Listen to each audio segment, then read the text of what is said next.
حضرت سیدنا بلال رضی اللہ تعالی عنہ، ان سے کسی نے پوچھا تھا، بلال بڑے توحید کرتے ہو، بلال اللہ اللہ کرتے ہو، بلال بڑا رب رب کرتے ہو، پھر تمہیں اتنی تکلیفیں کیوں آئی؟ فوراً ایک ہی پل میں فوراً بات کی، لوگوں کو سمجھا دیا۔ کیا کہا؟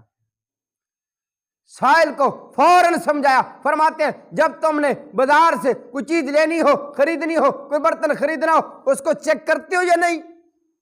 اس کو کھڑکاتے ہو یا نہیں؟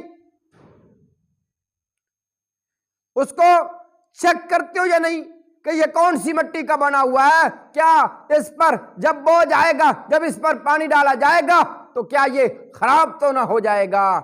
وہ کہتا ہے بالکل چیک کرتا ہوں۔ کہتے ہیں ایسے ہی میرے رب نے مجھے چیک کیا تھا، جب میں آزمائش میں، اللہ کے امتحان میں پکا ہوا، پھر میرے رب العالمین نے مجھے اپنا محبوب بنا لیا۔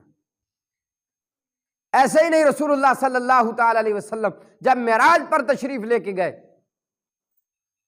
دیکھا جنت میں کسی کی آواز آ رہی ہے چلنے کی، فوراً جبرائیل کو روک کر فرمایا، جبرائیل رکو۔ جی محبوب؟ فرمایا میرے رب کا میرے ساتھ وعدہ ہے۔ کیا؟ کہ سب سے پہلے جنت میں آپ نے جانا ہے، جنت کا دروازہ آپ نے کھولنا ہے، مجھ سے پہلے جنت میں کون؟ اللہ اکبر، اللہ اکبر، کون ہے مجھ سے پہلے جنت میں؟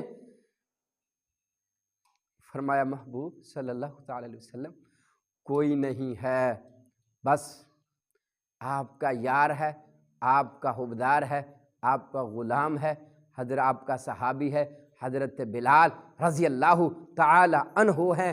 وہ بس میرے رب کو اتنے پیارے ہو گئے ہیں، اپنے رب کو اتنے پیارے ہو گئے ہیں کہ اب وہ زمین پر چلتے ہیں تو اس کے جوتوں کی آواز، اس کے چلنے کی آواز جنت میں آ رہی۔